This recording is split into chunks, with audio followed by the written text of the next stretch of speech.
Hey there, Blink News fam. Buckingham Palace gates are swinging open for another royal rumble through history's mysteries. Tonight, we're taking a deep dive into the fascinating, the frustrating, and sometimes downright bizarre enigmas surrounding the British royal family. From crown jewel heists to unexplained disappearances, get ready to delve into 13 biggest mysteries surrounding the British royal family. We'll be pulling back the velvet curtains on everything from the Jack the Ripper connection to Queen Victoria. Wait, what? To the puzzling circumstances of Princess Diana's tragic death. Historians, royal experts, and even a sprinkle of conspiracy theories will be swirling in our teacup of intrigue as we explore these unsolved puzzles.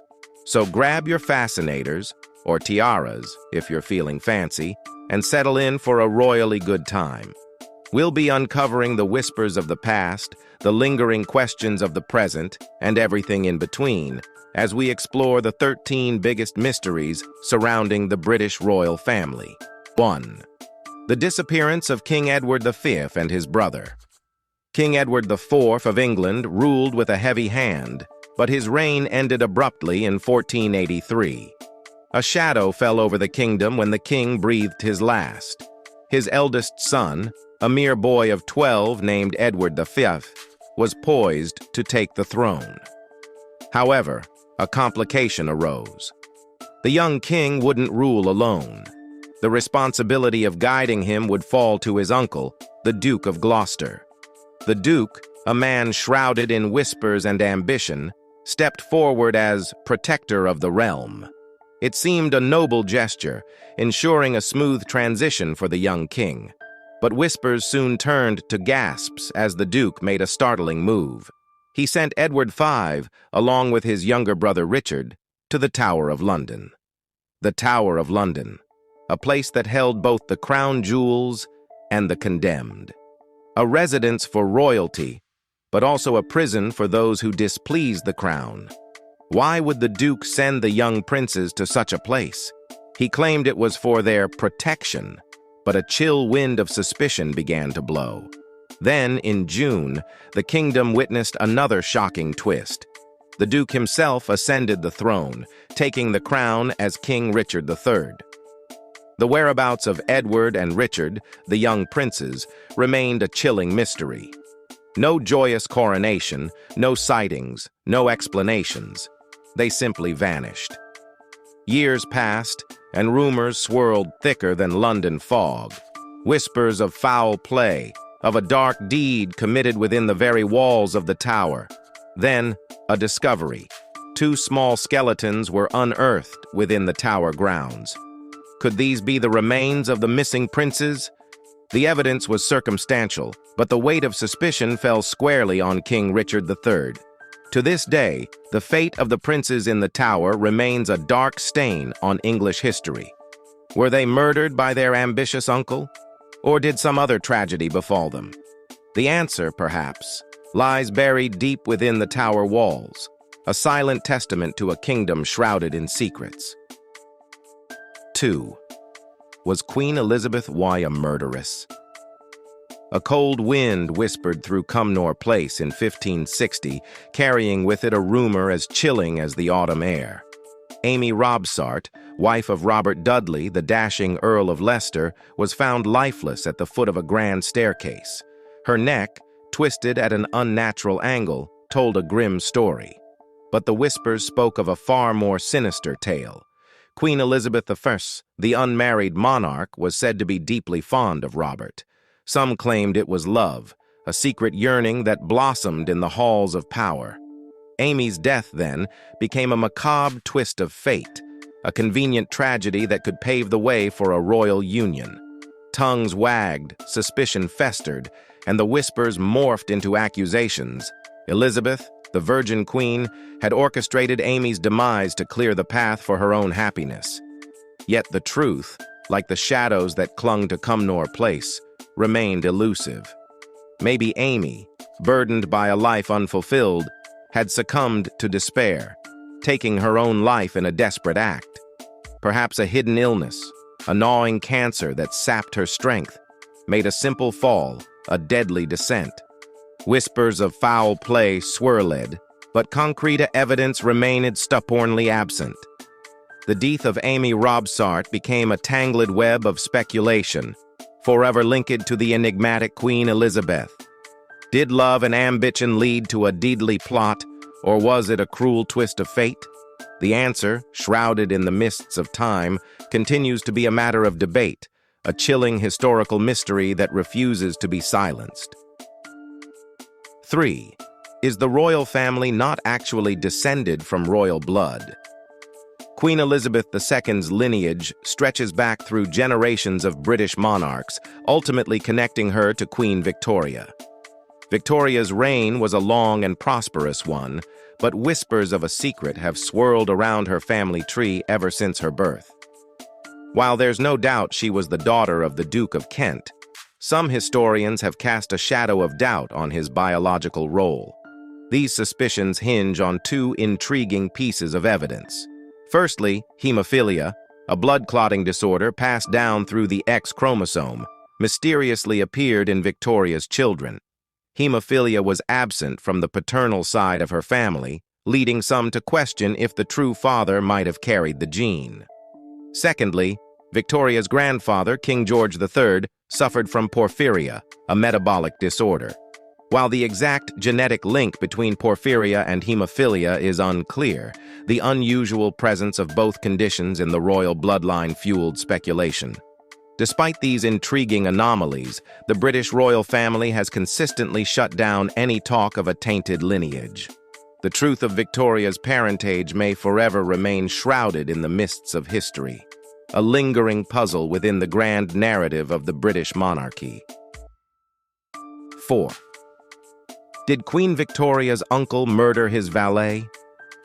A shadow of suspicion clung to Prince Ernest Augustus, Duke of Cumberland, like the fog that rolled off the River Thames.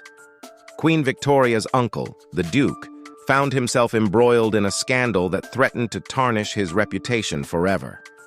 The year was 1810, and a blood-curdling scream pierced the stillness of the night within the Duke's grand residence. Rushing to the source, horrified servants discovered a gruesome scene. Joseph Sellis, the Duke's personal valet, lay lifeless in his quarters, his throat slashed clean. Whispers swirled through the corridors of power. Was it a tragic suicide, as the official verdict declared? Or something far more sinister? Accusatory fingers pointed squarely at the Duke himself. Some believed a fit of rage had driven him to violence, while others hinted at a darker motive, perhaps a forbidden love triangle that ended in blood. The Duke, known for his fiery temper, found himself the subject of lurid rumors. Had his desire turned deadly? The truth, like the smoke from a dying candle, faded with time. The investigation yielded no concrete evidence, leaving the public to speculate. Did the loyal valet take his own life in a moment of despair? Or did he stumble upon a secret so perilous that it cost him his life? Perhaps the answer lies buried beneath layers of courtly intrigue, a mystery destined to forever haunt the halls of the Duke's grand house. 5. What really killed Prince Albert? A shroud of mystery has long hung over the death of Prince Albert, Queen Victoria's beloved consort. In December 1861, the vibrant 42-year-old succumbed to illness, leaving a nation and his young queen in mourning. Officially, typhus was declared the culprit. Yet, whispers swirled, and whispers often hold a sliver of truth. Today, modern doctors armed with hindsight cast doubt on the official cause. Some point a finger at a silent enemy, a hidden cancer lurking in Albert's stomach or bowels. After all, the prince had endured years of persistent digestive issues, a nagging discomfort dismissed at the time. Others theorize a different villain, a chronic inflammatory bowel disease like Crohn's or ulcerative colitis. This would explain the agonizing month-long decline that preceded his death, a stark contrast to the swift demise typical of typhus. But the truth, like a precious gem, may forever remain hidden. Queen Victoria, consumed by grief, vehemently refused an autopsy. Her refusal, fueled by a mixture of Victorian sensibilities and perhaps a desperate need to cling to a specific narrative, ensured the cause of Albert's death would become a historical enigma, a puzzle with missing pieces forever lost to time. 6. Why didn't Princess Louise have children? Or did she? A shadow hangs over Queen Victoria's reign, a secret whispered behind palace walls. Princess Louise, the spirited young royal, reached the age of 18 amidst swirling rumors. Allegedly, a forbidden love affair blossomed between her and her brother's tutor, a man far beneath her station. The whispers allege a consequence even more scandalous, the birth of a child. History offers no definitive proof. But a curious event did occur around that time. The Queen's own obstetrician, a man trusted with the most intimate royal matters, suddenly saw his son adopt a newborn baby boy. This child, christened Henry, grew up with a peculiar family secret. His adopted parents, it is said, confided in him that he was not truly theirs, but the son of a princess, a secret kept to protect the crown. Years later, with whispers turning to intrigue, Henry's descendants sought answers. A DNA test, they hoped, would confirm the long-held family legend. However, their request was met with a royal stonewall. Unlike the open records of her siblings, Princess Louise's files remained stubbornly closed, and a sample of Henry's DNA, the key to unlocking the truth, was denied. So, the mystery endures. Was Princess Louise a mother shrouded in shame? Did a royal scandal rock the very foundations of the empire? Or is this simply a web of romantic speculation fueled by a family's cherished belief? The answer, for now, lies buried beneath layers of secrecy, a whisper in the grand halls of history. 7. Did Queen Victoria have a secret second husband? Queen Victoria, a woman who had known nothing but duty and responsibility since childhood, was plunged into despair by the death of her beloved husband, Prince Albert, in 1861. The vibrant court turned into a sea of black as Victoria declared an unprecedented 2 years of mourning. The world watched, some with sympathy, others with whispers of concern for the young queen's mental state. Then, a curious thing happened. In 1863, rumors began to swirl around a new figure in the Queen's life, John Brown, a rugged Scottish Highlander who served as her personal servant. Brown, unlike the refined courtiers surrounding Victoria, was a man of the outdoors, a stark contrast to the deceased prince. Whispers turned to accusations as Victoria showered Brown with an unusual degree of attention. Gifts, including a house, flowed freely, and her diaries began to overflow with gushing entries about him. The Queen's advisors were horrified. The public, ever eager for scandal, dubbed Victoria Mrs. Brown, and even her own children couldn't help but refer to John as Mama's lover. Victoria, however, seemed oblivious to the gossip. John became a constant companion, accompanying her on walks, picnics, and even attending private meetings. The nature of their relationship remains a mystery to this day. Were they simply friends, bound by shared grief? Or was there something more, a spark that ignited within the lonely queen's heart? Regardless, their bond remained strong for 2 decades until John Brown's death in 1883. Even then, Victoria defied expectations. Her final wish? To be buried with a ring that belonged to John Brown, alongside the mementos of her beloved Albert, a testament to a connection that, whatever its nature, left an undeniable mark on the life of a queen. 8. Was someone in the royal family Jack the Ripper? Prince Eddie, as Queen Victoria's grandson and heir to the throne, was destined for greatness. Yet, a dark twist of fate snatched the crown from his grasp at the tender age of 28. But whispers followed Eddie, a nickname masking a life shrouded in secrecy. He would forever be linked to the gruesome murders that terrorized London's Whitechapel, Jack the Ripper's reign. 5 women fell victim to the Ripper's brutality in 1888, a year etched in history's blood. News reports placed Eddie far from the crime scenes, yet suspicion clung to him like a fog. Whispers swirled about his private life, a secret life, some say. Rumors hinted at a truth the royals desperately tried to conceal, Eddie's forbidden desires. This hidden truth, coupled with his untimely demise from influenza in 1892, fueled a monstrous theory. Conspiracy theorists spun a chilling tale. They claimed Eddie's death wasn't from a mere flu, but from the ravages of syphilis, a disease notorious for clouding minds and fueling violent impulses. Could a prince, plagued by illness and forbidden love, have become the monster of Whitechapel? The official alibi offered little comfort. Distance, they argued, could be easily fabricated to protect a royal image. The truth, like Jack the Ripper's identity, remains shrouded in the mists of time. Was Prince Eddie a victim of circumstance, a misunderstood soul? Or did a dark secret lurk beneath the royal facade, transforming him into a Victorian Jack the Ripper? The answer, perhaps, lies buried with the prince himself, a chilling enigma forever tangled with the Ripper's bloody legacy. 9. Did Queen Victoria's grandson kill himself? Tragedy struck the British royal family on a day that was meant for celebration. Prince Alfred, Queen Victoria's beloved grandson, lay dead at the tender age of 24. Officially, the press reported a tumor as the cause, a swift and merciless illness stealing the young man away. But whispers swirled through the palace halls, a darker narrative taking root.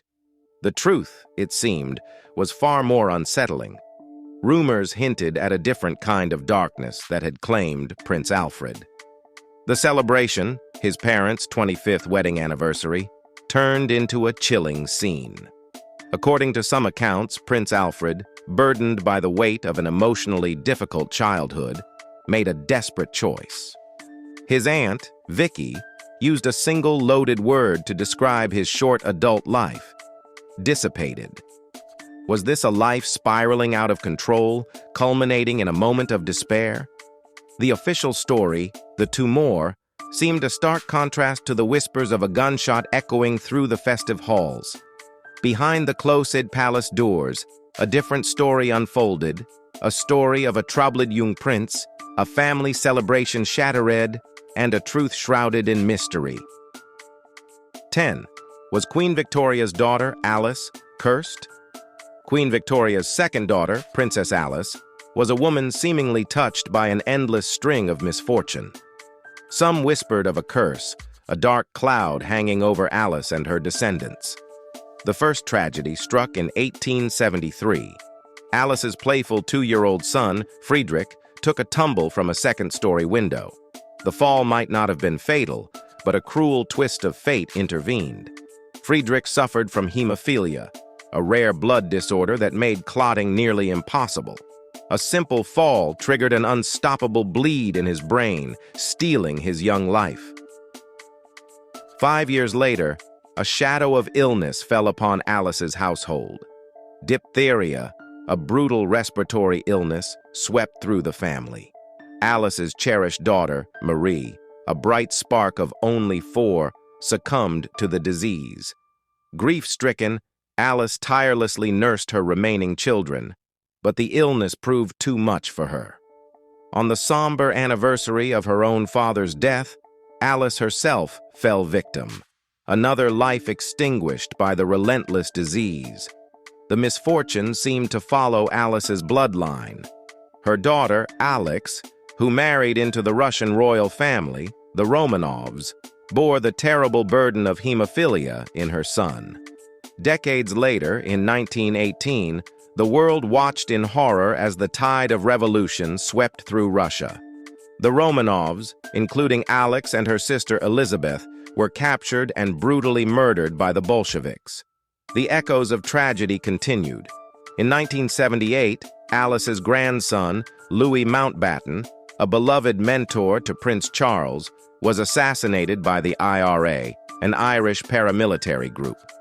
This event, some say, brought a spark of connection between Charles and his future wife, Diana.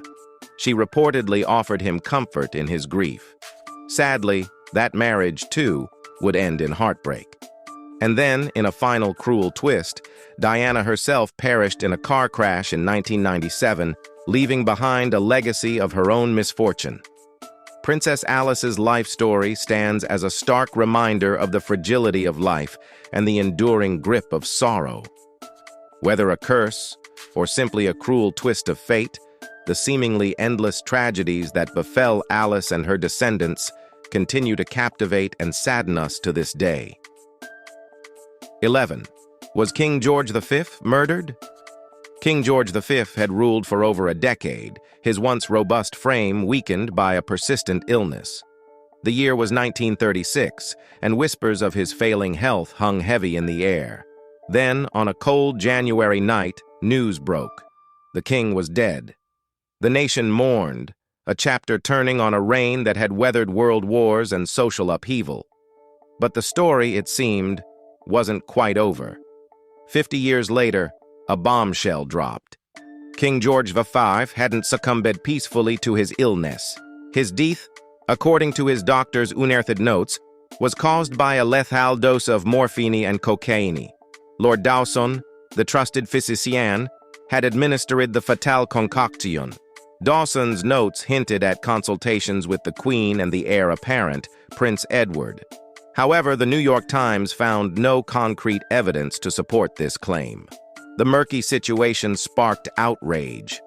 "Murder," declared the king's biographer, the accusation leaving a bitter taste in the public's mouth. Queen Elizabeth II, the king's granddaughter, remained silent on the matter. The truth behind that fateful night, a secret kept for half a century, continued to cast a long shadow, forever changing the narrative of the king's death. Was it a well-intentioned act of mercy, a doctor's desperate attempt to ease his patient's suffering? Or was it something more sinister, a shrouded act that robbed the king of his final moments and the nation of a clear farewell? The answer, perhaps, would forever remain locked away in the confines of history. 12. Is Prince Harry really the son of Prince Charles? The year was 1995. A bombshell dropped. Princess Diana, the people's princess, confessed to an extramarital affair with her dashing riding instructor, James Hewitt. The revelation sent shockwaves through the British monarchy. But for some, it merely confirmed a long-held suspicion. The fiery-haired, strong-willed Prince Harry, born in 1984, looked suspiciously different from his dark-haired, reserved father, Prince Charles. Whispers of not Charles's son had already begun to swirl. Adding fuel to the fire was James Hewitt himself, who consistently denied paternity. He claimed their romance blossomed after Harry's birth, casting further doubt. Surely, a simple DNA test could settle the matter once and for all. But the royals remained tight-lipped. Was it a matter of protecting the fragile peace within the family, or something more? The truth, like a phantom heir, remained shrouded in secrecy. A new musical, aptly named Diana, aimed to shed light on the complex life of the princess. But would it dare to delve into the paternity rumors? The unanswered question hung heavy in the air, a constant reminder of the tangled web within the royal family. 13. What's going on with Prince Andrew and Sarah, Duchess of York? In the grand tapestry of royal relationships, few are as curious as the one between Prince Andrew and Sarah Ferguson, the Duke and Duchess of York. Their story, a whirlwind of love, scandal, and a surprising twist, continues to baffle even those closest to them. Their fairy tale romance blossomed in the 1980s, culminating in a lavish royal wedding. But cracks began to show in the seemingly perfect facade. The demands of royal life, coupled with whispers of discord, led to a shocking separation in the early 90s. The final decree came in 1996, a formal severing of ties. However, the story doesn't end there. Despite the official divorce, whispers swirled about continued closeness between the Duke and Duchess. They were seen together at events, sharing smiles and seemingly comfortable in each other's company. Royal residences, once deemed separate, became a shared space. The tabloids dubbed it an unconventional arrangement, a mystery that even insiders struggled to decipher. So, What truly lies beneath the surface of this perplexing relationship? Are they simply amicable exes who've found a way to co-parent and remain friends? Or is there a deeper connection, a spark that refuses to be extinguished? Only time, and perhaps the Duke and Duchess themselves, will reveal the answer to this ongoing royal saga.